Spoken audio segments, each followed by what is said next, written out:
peninju ya. Waktu itu yang paling berasa emang rahang sebelah kanan, perut ditendang ya. Dalam kondisi tangan terikat. Kemudian di belakangnya itu penuh dengan bekas setrum. Kenapa disetrumnya? Maksudnya apa alasannya trumnya? Kemana negara-negara yang bergabung dengan BOP ini gitu kan. Di situ kami menyadari, oh ya memang dunia tidak bisa berbuat apa-apa.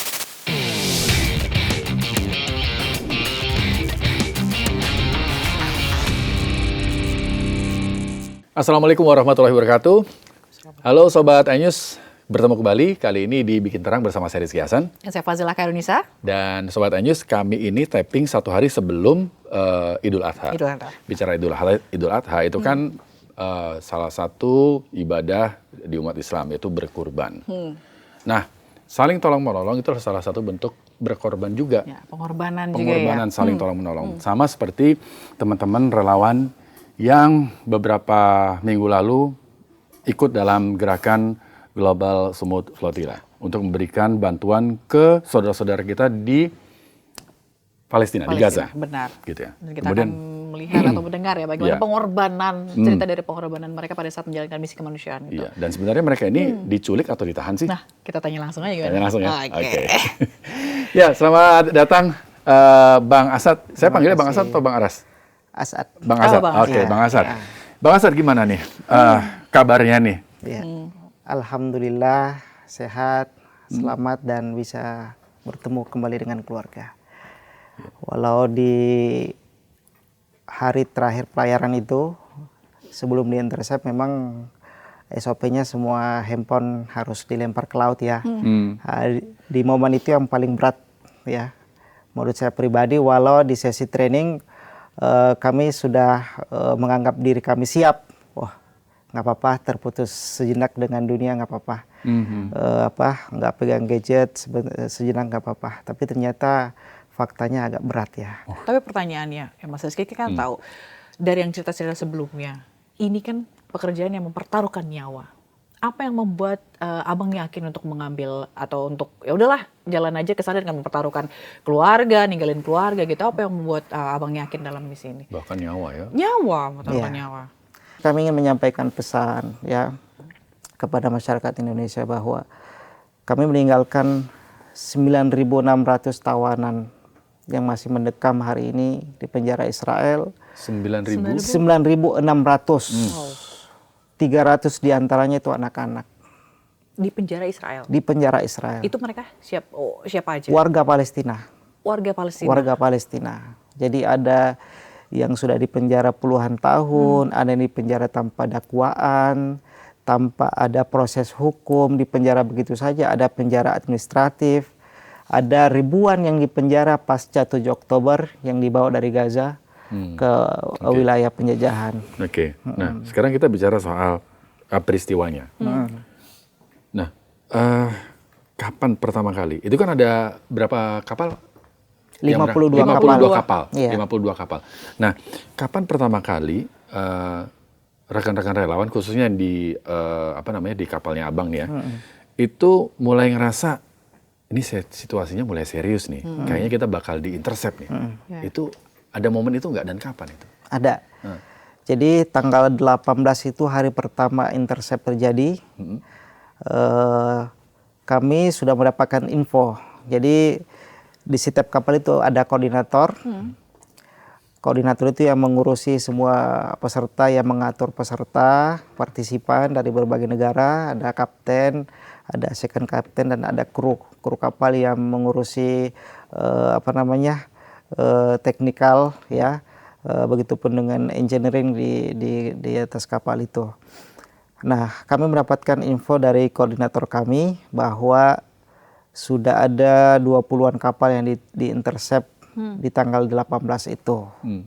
Waktu itu posisi kapal kami ada di belakang. Dan yang di-intercept ini di depan kami. Yang posisinya agak lumayan jauh, tidak terlihat. Nah, dari situ kemudian kami semua rapat di atas kapal untuk mulai bersiap-siap.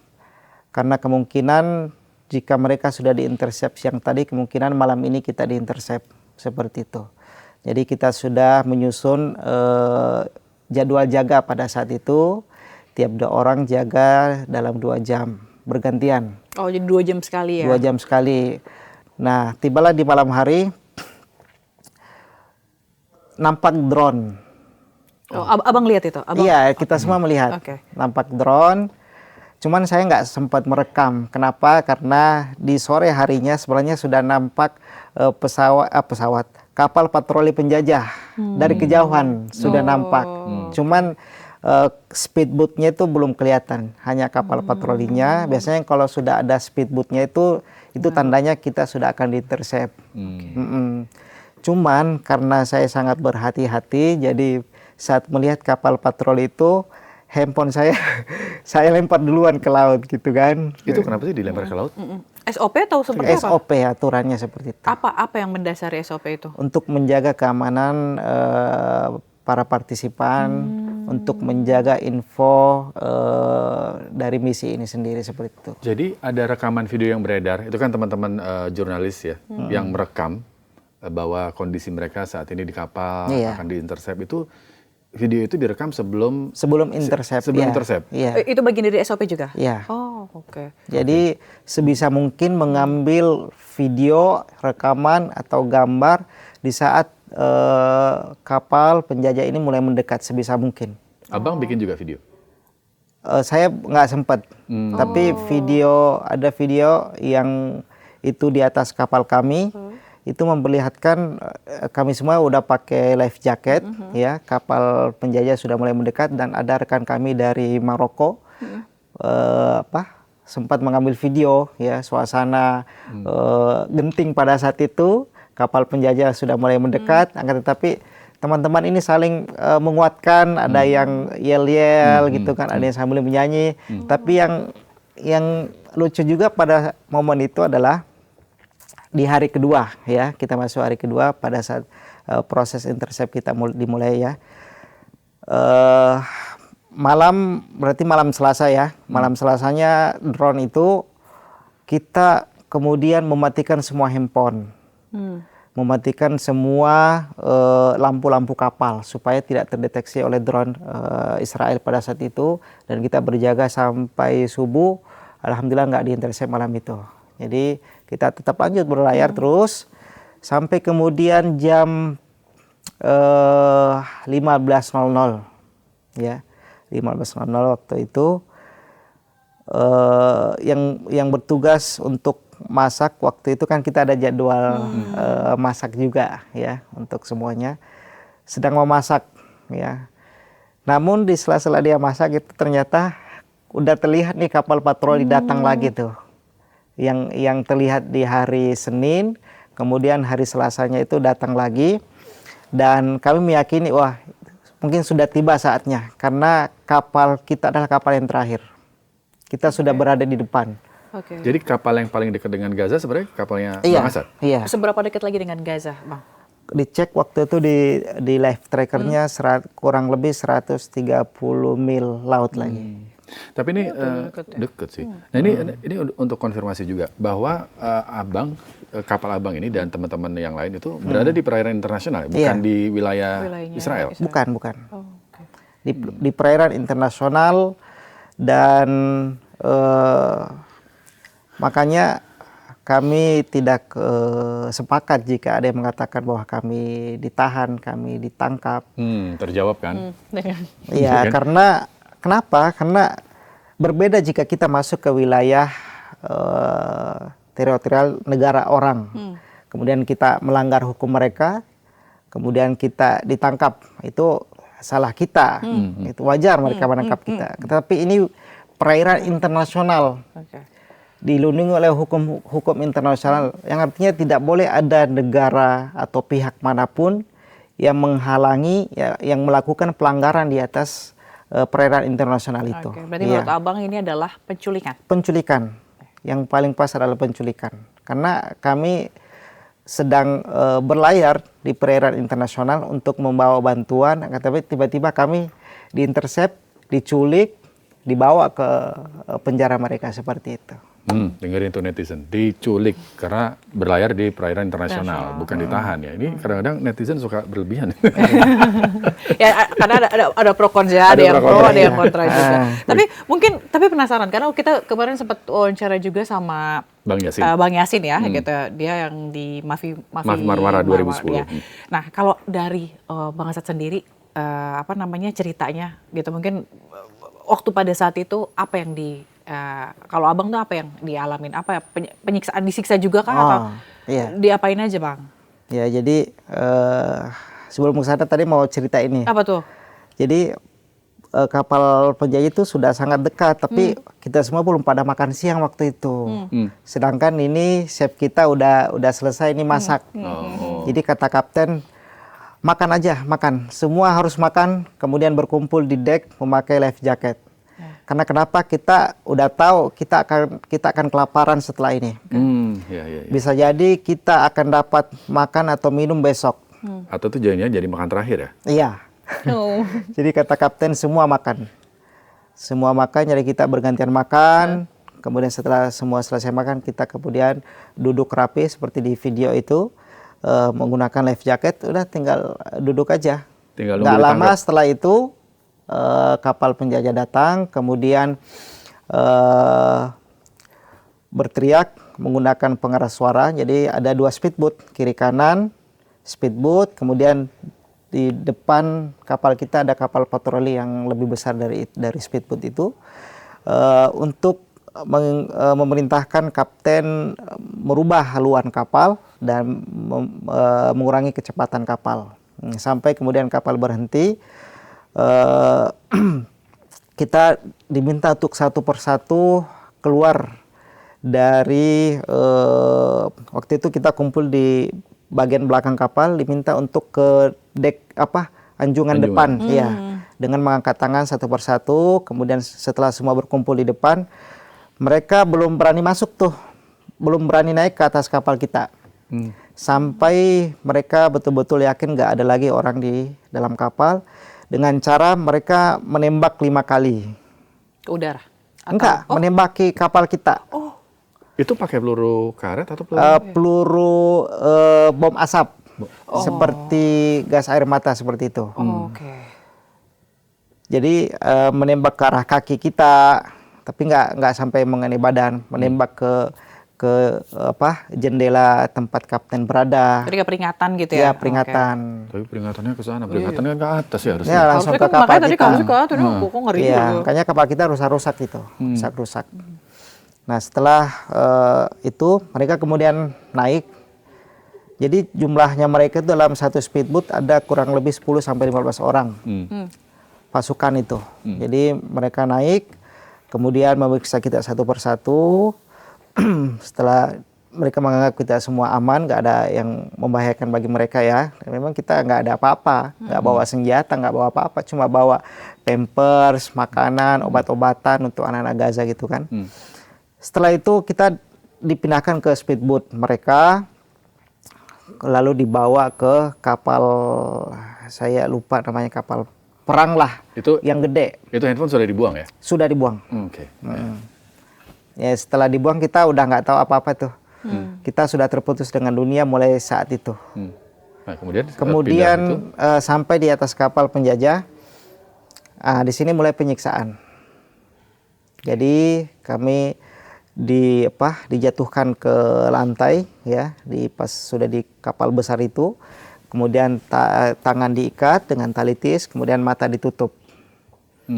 Setelah itu satu persatu kemudian diseret ya, jadi kita nggak bisa jalan dengan tegak berdiri ya, kita diperlakukan seperti penjahat ya, seperti kriminal.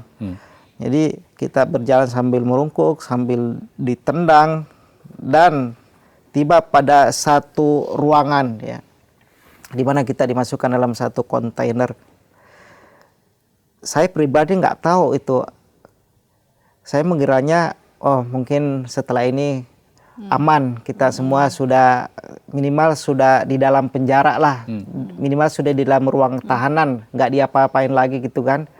Ternyata setelah saya masuk ke kontainer kecil itu sudah ada 3 atau 4 pasukan yang langsung menyerang. Menyerang tuh maksudnya langsung Meninju ya. Waktu itu yang paling berasa emang rahang sebelah kanan sampai nggak bisa makan waktu itu, nggak bisa bicara. Iya. Abang kena? Iya. Setelah itu perut ditendang ya. Dalam kondisi tangan terikat?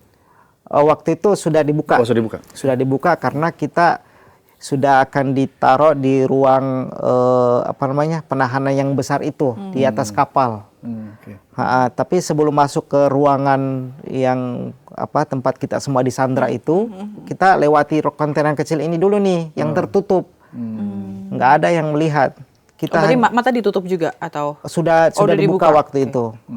Jadi waktu mata ditutup, waktu kita hanya disuruh menunggu hampir 2 jam, kemudian satu persatu ditarik ke dalam kontainer itu. Nah di situ setelah kami ditendang, jatuh, kemudian diinjak-injak, dan syukurnya alhamdulillah saya tidak merasakan luka yang begitu banyak dibanding teman-teman kami yang lainnya.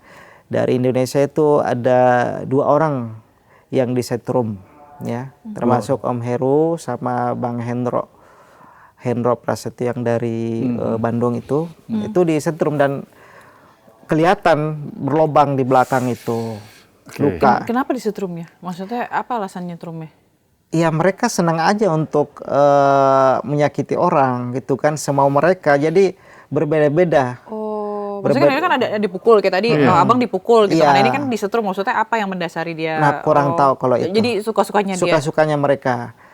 Jadi kalau saya perhatikan luka-luka teman-teman dari negara-negara lain itu berbeda-beda emang. Ada bahkan yang seperti ditusuk benda tajam, tapi langsung 5 lobang seperti itu. Itu apa ya 5? Berbeda-beda. Dan yang paling banyak dan yang paling parah saya lihat memang teman-teman kita yang dari Arab dan Turki itu. Kalau perlakuan tentara Israel ini ke relawan-relawan yang dari Asia Tenggara bagaimana? Hampir semua sama sebenarnya. Cuman ya ada yang beruntung mungkin, nggak terlalu parah lukanya. Ya kita nggak bisa memastikan kenapa ada yang separah itu, kenapa ada yang nggak terlalu parah, kita nggak tahu detailnya seperti apa. Yang pastinya sebelum masuk ke ruangan itu mereka memeriksa paspor kita terlebih dahulu. Tapi benar nggak yang dari Turki itu yang paling sering kena siksa? Relawan dari Turki? Kebetulan dalam kapal kami itu ada orang Turki beberapa orang dan semuanya itu parah lukanya. Sampai separah apa bang? Nggak bisa jalan. Kemudian di belakangnya itu penuh dengan bekas setrum. Kalau beberapa orang mungkin 1-2 kali setrum, seperti pengakuan rekan kita Mas Hendro, ya, disetrum 1-2 kali. Kalau yang saya lihat langsung dengan mata kepala sendiri, teman yang dari Turki itu, hampir seluruh punggungnya penuh dengan setrum. Penuh dengan setrum. Itu kayak emang inian sama Turki kah? Makanya sampai kenapa kayak lebih banyak orang Turki yang ngerasain penyiksaan lebih gitu dibandingkan Turki dan Timur Tengah pada umumnya. Hubungan orang Arab hubungan negara kedua negara itu ya. Emang sih secara historis bangsa Yahudi memang paling benci sama orang Arab. Ya kalau merujuk ke ini ya, dengan bukti-bukti video-video bagaimana mereka melaknat orang Arab, mereka kan nggak terima nabi terakhir dari orang Arab. Mereka kan maunya nabi terakhir dari bangsa Yahudi seperti itu. Nah, setelah mengalami penyiksaan itu, kemudian kan ditahan ya, diculik dan ditahan gitu ya, diculik dan ditahan, dimasukkan ke dalam sel. Itu dikasih makan juga nggak? Nah, jadi kami yang diintersep hari terakhir itu mendapati 1 malam di atas kapal. Kapal perang ini berbeda dengan teman yang udah diintersep hari pertama, berarti mereka 2 malam di situ. Selama kami di situ yang diintersep hari terakhir cuma diberikan 1 kali roti ya di pagi hari dan air 1 botol untuk beberapa orang. 1 botol untuk beberapa orang dan itu nggak diberikan lagi sampai besoknya. Jadi 1 hari itu satu botol, untuk beberapa orang, botol kecil atau botol besar? botol sedang. Oh, botol sedang untuk Iya. berarti berapa? 5 orang Iya, Oh. ada yang berlima, ada yang bertiga. Waktu itu kebetulan di kapal itu kami ketemu dengan Bang Todi sama Todi Badai. Todi Badai dari Republika, sama Mas Andre dari Tempo, kemudian Om Hero ya di kapal yang sama. Karena ternyata ada 2 kapal. Kenapa? Saya cari teman-teman yang lain, kok nggak ketemu. Mas Ronggo, ada Ustadz Herman, ada Andi Angga, nggak ada di atas kapal itu. Oh, di kapal yang berbeda. Berarti di kapal yang berbeda. Seperti itu. Dan kami merasa sangat lega waktu itu, karena kami mengiranya teman-teman yang di intercept hari pertama ini mungkin sudah dilepaskan. Sudah nggak ada di atas kapal ini. Tapi setelah saya keluar dari ruangan kontainer penyiksaan itu, saya melihat masih ada ratusan teman-teman GSF. Di situ saya merasa lega. Alhamdulillah saya tidak sendiri. Jadi setiap orang yang keluar dari ruang penyiksaan itu kemudian disambut dan dipeluk oleh rekan-rekan yang lainnya. Saat itu saya dipeluk langsung oleh Bang Todi Badai dan mereka semua mengatakan nggak apa-apa, kita semua merasakan yang sama. Saling menguatkan. Saling menguatkan. Langsung kan dalam pelayaran kita memang setiap kapal ada dokternya. Jadi langsung diperiksa sama dokter, kamu yang mana yang sakit, dicek sama dokternya dan berulang seperti itu. Jadi setiap kita mendengarkan suara jeritan dari ruangan itu, kita semua kembali berkumpul keluar. Keluar menanti siapa orang ini seperti itu. Ke ruang penyiksaan itu Ya, berarti. jadi Ruang tahanan itu. ini kapal, di tengah-tengah kapal ini ada 2 kontainer panjang besar. Di tengah itu ada ruang terbuka. Ruang terbuka yang di video yang tersebar itu kami bersujud di situ. Oh iya, itu benar berarti ya? Benar. Itu yang video yang beredar yang ada Menteri Israel. Iya. Itu setelah di Asdod. Di Asdod. Setelah dibawa ke setelah dibawa ke daratan. Nah, jadi kita ada 2 kali sesi bersujud. Bersujud itu. Itu diantara semua penyiksaan kita masih bisa menahan rasa sakit dipukul. Tapi yang paling membuat kami marah di saat kita dipaksa bersujud hampir 2 jam bersujud. 2 jam? 2 jam dengan tangan diikat. Dengan tangan diikat, kemudian diperdengarkan lagu-lagu kebangsaan Israel. Wih, kurang ajar sih. Hampir 2 jam. Hampir 2 jam. Dan itu terjadi di tengah-tengah perairan internasional. Kemana kemana negara-negara sekitar yang ada di situ? Tidak adakah yang bisa menghentikan itu? Kemana dunia, kemana negara-negara yang katanya Menjunjung tinggi menjunjung tinggi kemerdekaan, keadilan, kemana negara-negara yang bergabung dengan BOP ini gitu kan? Nah makanya di situ kami menyadari, oh ya memang dunia tidak bisa berbuat apa-apa. Toh kami saja yang dari berbagai negara diperlakukan seperti ini di perairan internasional, tidak ada yang bisa menghalangi mereka. Bagaimana dengan rakyat Palestina di dalam tanahnya sendiri seperti itu. Jadi di atas kapal kami mengalami penyiksaan seperti itu sampai kemudian kita dipindahkan ke Asdod, pelabuhan. Disitulah ada Ben Gvir itu. Oh, jadi Ben Gvir itu setelah di Asdod itu ya? Setelah di Asdod itu. Oke, berarti. Jadi di situ kami bersujud lagi dengan tangan diikat. Kemudian setelah itu proses imigrasi. Nah, setelah proses imigrasi itu pertama kali kami ditelanjangi di situ. Karena ada proses kedua ditelanjangi kembali. Jadi semua peserta sama, laki perempuan ditelanjangi. Perempuan di tempat juga? Perempuan juga. Itu ditelanjangi satu-satu atau semua? Satu-satu. Oh, tapi di tempat tertutup kan atau? Tempat tertutup. Oke. Karena untuk memastikan ini ya, Baik. apa namanya, nggak bawa apa-apa itu ya? Iya. Nah, kita bicara soal evakuasi. Nah, kalau menurut Abang, siapa yang paling Abang rasa berjasa untuk akhirnya Abang dan teman-teman yang lainnya bisa kemudian kembali ke Indonesia? Jadi sebelum kami di-intercept, setelah semua alat komunikasi kita buang, kita sudah terputus, nggak dapat info apa-apa sampai pada kami hari keempat penahanan itu, ya penyanderaan itu, kami melihat di depan mata kami tulisan bandara. Di situ kami baru tahu, oh kami sudah akan bebas. Jadi selama kurang lebih 4 hari kami diculik, disandra itu kami nggak tahu apa-apa. Kapan kami akan bebas, siapa yang sedang berjuang di luar sana untuk membebaskan kami nggak tahu. Kecuali ada satu lembaga hukum namanya Adalah, ya. Adalah ini nih yang memang sejak awal ditunjuk sebagai kuasa hukum teman-teman yang berlayar ini jika mendapatkan nanti masalah ataupun nanti diculik. Dan mereka lah pada saat imigrasi itu yang mendampingi semua relawan, termasuk saya waktu itu, diminta untuk jangan menandatangani berkas apapun. Jangan menandatangani berkas apapun. Dan dari pengacara ini pula kami mendapatkan info bahwa kamu akan dibawa ke penjara ini. Dan nanti di penjara itu kamu akan disidang. Dan setelah sidang kamu akan dideportasi.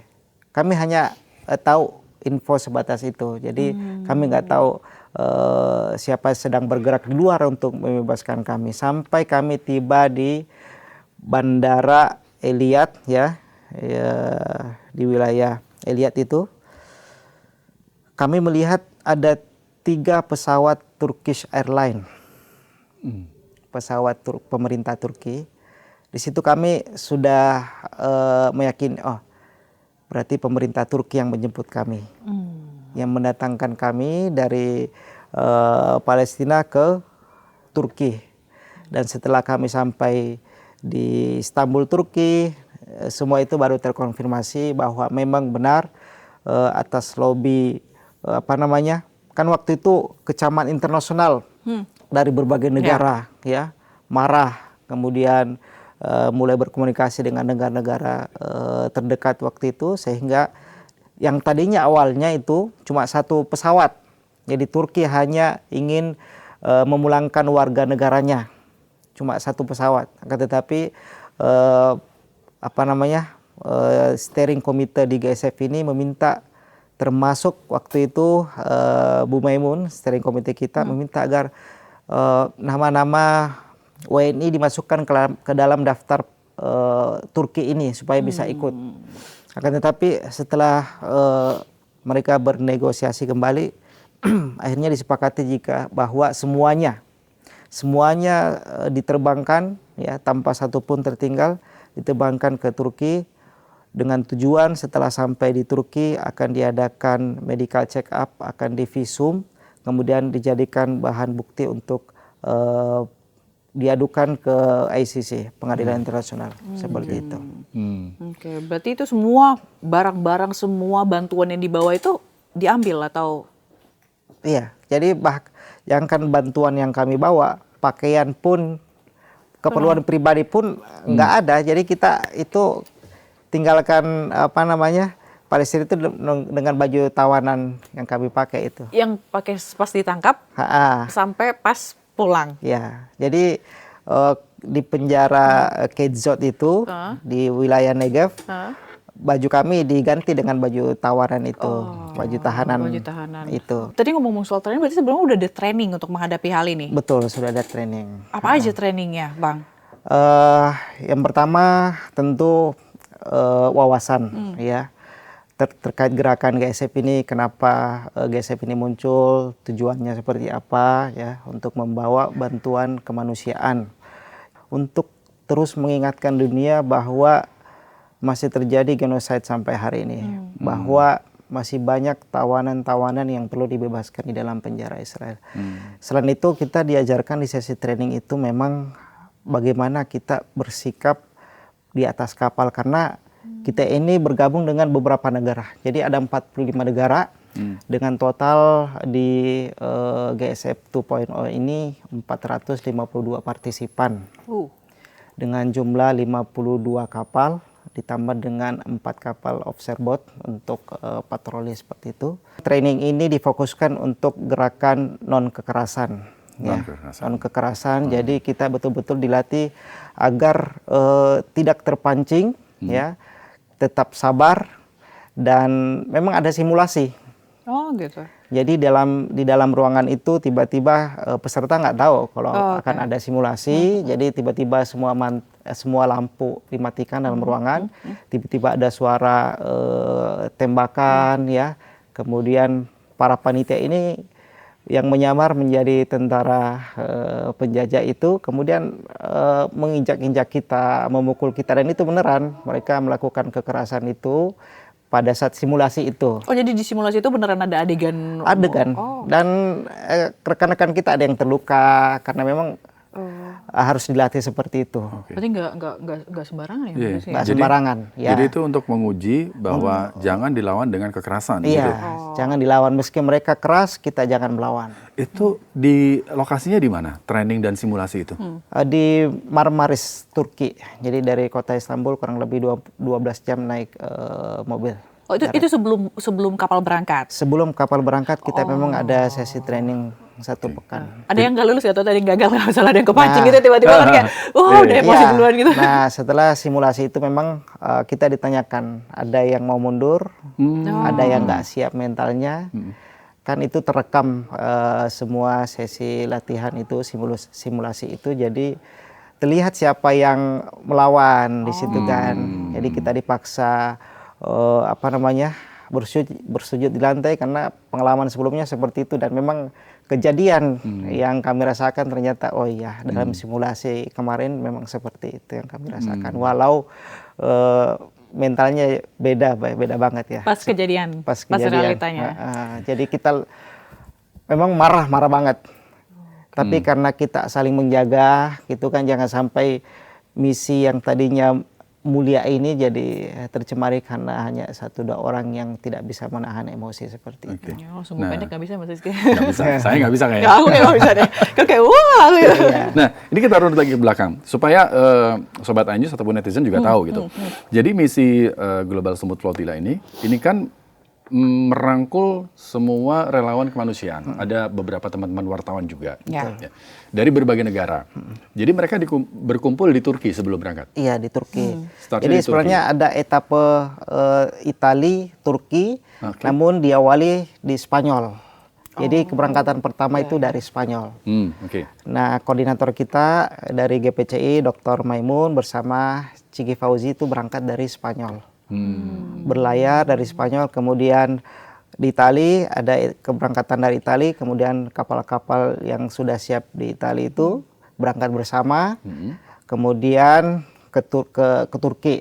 Cuma kan dari perjalanan dari Itali ke Turki itu ternyata diintercept di perairan dekat Yunani.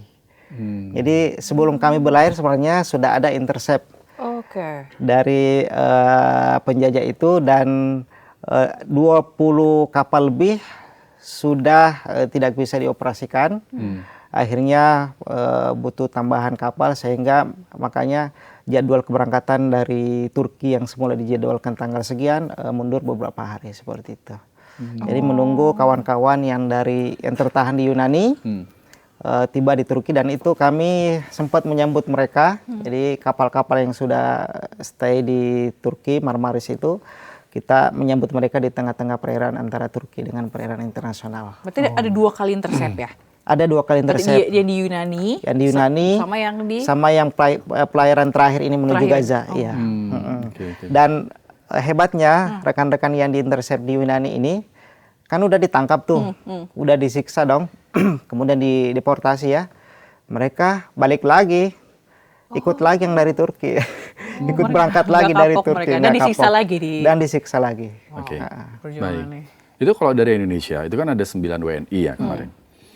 Nah, untuk berangkat jadi seorang relawan di sana gitu ya, itu ada kualifikasinya nggak? Atau ada trainingnya dulu? Atau ya namanya relawan, saya udah deh berangkat gitu? Atau gimana? Atau dipilih harus yang berbobot apa gitu? Iya.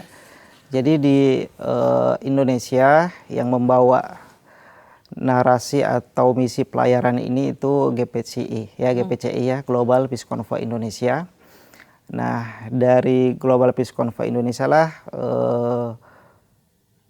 isu atau info pelayaran ini tersebar, dan itu hampir 1000-an yang daftar dari Indonesia. Dari Indonesia untuk misi ini. Wow, 1000-an. Hampir 1000-an. Hampir 1000-an, tapi yang berangkat 9. karena memang seleksi yang ketat itu, Termasuk jurnalis juga diseleksi. termasuk jurnalis. Seketat apa sih seleksinya? Jadi kami pun yang sudah tergabung di GPC ini tidak bisa mengandalkan karena ketua kita sudah tergabung dalam steering komite pusat GSF, tidak. Jadi semua harus melalui pendaftaran resmi website GSF. Jadi memang ada 3 tahap seleksinya, sehingga orang-orang yang ikut itu memang sudah dipastikan tidak pernah melakukan tindak kriminal. Jadi background check-nya juga dipastikan ya, maksudnya nggak asal. Nggak asal. Jangan sampai ntar ada ante Israel ikut juga di situ kan? Ngeri banget ya, udah mempertaruhkan nyawa ke sana ya. Termasuk ini kan kesehatan kan. Kesehatan juga ya. Iya. Nah, Bang Asad, itu kan sebelum berangkat, itu kan pasti sudah tahu dong resikonya ya. Ya. Waktu Abang terpilih 1 dari 9 WNI yang akan berangkat GSF, reaksi dari keluarga gimana? Reaksi keluarga, Kan Abang sudah punya anak, udah punya istri, Iya. itu kan, aduh, berat. sebagai seorang bapak ini berat nih kan. Gimana reaksinya? Yang paling berat itu istri sebenarnya. Istri karena sudah pernah mengalami waktu misi pelayaran pertama kan dari Tunisia. Saya ikut juga GSF? GSF Tahun berapa? 2025. Berarti ini udah yang beberapa kali? Ini yang kedua, cuman yang 2025 nggak jadi belayar. Oke, menarik. Nah, ini pertanyaan terakhir dari saya nih Bang, nanti mungkin ada dari Zila ya. Bang, kalau menurut Bang Asad, kenapa sih isu Palestina ini membuat banyak orang gitu ya rela mengambil resiko sejauh ini? Isu Palestina. Ya, kenapa Bang? Karena kalau kita lihat dari perspektif agama dulu ya. Saya jawabnya dari perspektif agama dulu. Karena dalam satu hadis bahwa di akhir zaman iman itu berada di bumi Syam. Bumi Syam itu termasuk Palestina.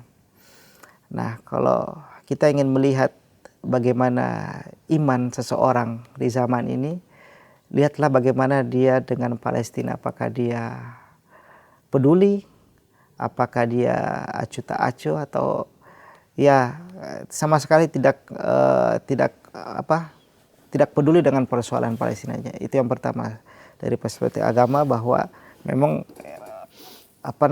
menjadi tolak ukur. Apalagi jika kita berbicara dengan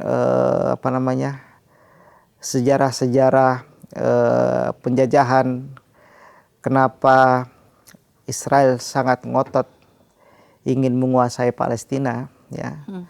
Karena memang Palestina ini adalah wilayah yang paling strategis bagi mereka di kawasan ini. Palestina di tengah-tengah ini. Jadi diapit di antara benua Eropa, benua Afrika, benua Asia, itu Palestina di tengah-tengah ini.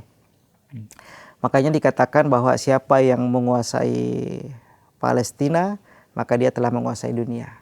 Coba kita lihat sekarang, siapa yang menguasai Palestina? Israel dan Amerika. Nah, kita lihat bagaimana dua negara ini terhadap dunia, di semua sektor mereka bisa menguasai dengan mudah. Olehnya kenapa perhatian itu harus ditujukan ke Palestina? Ya, kita ingin agar supaya dunia ini damai, dunia ini adil. Selama Palestina ini terjajah, selama Palestina ini tidak mendapatkan keadilan, maka seluruh dunia tidak akan adil. Seperti itu. Oke. Mungkin dari aku nih, terakhir kan ngomongin soal tadi bawa isu Palestina gitu ya. Mungkin Mas Rizky juga ngeh gitu ya, beberapa kali tadi kita juga udah ngomongin masyarakat ini banyak yang pro dan kontra. Banyak yang menilai bahwa sebenarnya ngapain sih bawa misi kemanusiaan ke Palestina susah-susah, kayak mau ibarat kata menyerahkan Nyawa. bertaruh nyawa Hmm. untuk ke sana, padahal mungkin di Indonesia sendiri banyak juga yang perlu dibantu di negara banyak juga masyarakat kita yang miskin yang perlu bantuan dari kita sesama sebangsa dan Warga negara. warga negaranya gitu. Nah, mungkin ada nggak yang perlu disampaikan untuk bukan bikin terang ya maksudnya, untuk Mengcounter narasi. mengcounter narasi supaya sebenarnya apa yang dilakukan ini juga sebenarnya bentuk dari perjuangan apa gitu. Iya. Silakan. Jadi bagi kami komentar seperti itu sangat biasa dan sama sekali tidak akan membuat kami putus semangat, tidak. Kami meyakini bahwa teman-teman kita ini tidak mengetahui. Namun kami juga punya tugas untuk memahamkan ya bahwa yang pertama, kenapa kami rela ya berlayar berhari-hari ya, karena kami meyakini kami sedang menjalankan amanat undang-undang kita bahwa penjajahan di atas dunia harus dihapuskan. Itu yang pertama. Yang kedua, kalau semua beranggapan seperti itu, maka siapa yang akan peduli untuk datang ke sana? Jika semua beranggapan nggak usah datang ke sana, nggak perlu jauh-jauh, di sini juga banyak yang bantu, maka kita bagi tugas kalau gitu, ya. Kalian yang ingin bantu di sini, alhamdulillah jika bisa membantu yang terdekat, tapi jangan lupakan yang jauh. Jika kalian tidak bisa berangkat ke tempat yang jauh untuk membantu karena risiko yang besar, maka biarlah kami yang berangkat. Seperti itu. Jadi kita bagi tugas saja. Ya, bagi tugas. Oke. Baik, terima kasih Bang Asad sudah hadir bersama kami. Tapi anyway, ngomong-ngomong, kalau misalnya ada gerakan Global Summit lagi, Global Sumut Flotilla lagi, mau tetap mau lanjut nggak? Pertanyaan itu selalu ditanyakan pasti. Iya. Ya. Karena kan katanya kemarin Sobat Baca juga perjuangan belum berakhir gitu. Mau lanjut nggak? Iya, lanjut nggak? Lanjut dong. Oh, Lanjut. Ini siap amit-amit disiksa lagi. Kita doain Mantap. semoga perjuangannya tembus ya. Semoga bukan luluh ya, susah juga kalau dibilang luluh. Intinya apa yang sudah diperjuangkan, apa yang sudah dipertaruhkan oleh teman-teman relawan ini akan terbayar nantinya, bantuan itu sampai.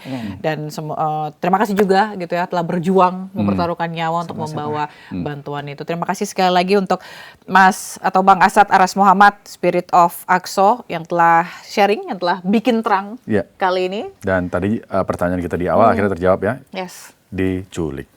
Yes, Bukan diculik. cuma ditahan tapi diculik. Oke, terima kasih sekali lagi Sama-sama. Bang Asad Aras Muhammad, Spirit of Aqsa. Itu dia tadi Sobat iNews bikin terang kali ini. Cukup terang ya Mas Rizky ya? Cukup terang. Cukup terang, kita cerita-cerita sharing-sharing tadi dari Bang Asad. Dan semoga ketemu lagi di episode selanjutnya. Saya Fazila Kairunisa. Saya Rizky Hasan, terima kasih. Sampai Sampai jumpa. jumpa.